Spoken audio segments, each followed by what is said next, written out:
Sa kanyang pagkakatalaga bilang General Manager ng Metropolitan Manila Development Authority o MMDA, target ngayong ipatupad ni dating PNP Chief Nicolas Torre III sa ahensya ang 5-minute response sa iba't ibang insidente sa kalsada.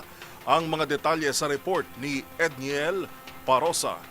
Target pabilisin ni dating PNP Chief Nicolas Torre III ang pagresponde ng Metropolitan Manila Development Authority sa mga insidente sa kalsada. Sa kanyang unang pagharap sa media bilang General Manager ng MMDA, sinabi ni Torre na susubukan niyang ipatupad sa ahensya ang 5-minute response kamukha ng programa niya noon sa Campo Crame.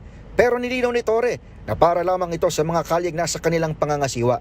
Karugtong ng mabilis na pagtungo sa lugar ng aksidente, halimbawa, pabibilisin din naman ng former PNP chief ang clearing ng obstruction ng MMDA personnel.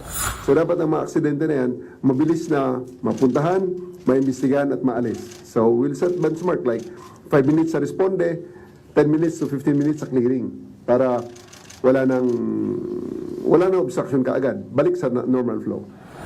Isa lamang ito sa mga trabahong iniwan na ni MMDA Chairman Romando Artes sa bagong General Manager na magsisilbing bagong boses ng ahensya.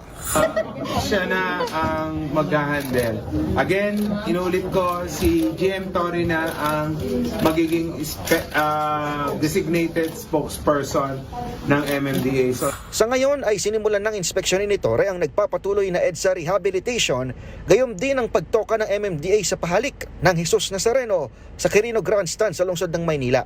Samantala, tinawanan lamang ni Torre ang tanong kung reward ba ng Malacanang sa kanyang bagong government post pag alis sa PNP at sa halip ay giniip na kagustuhan lamang ito ni President Bongbong Marcos.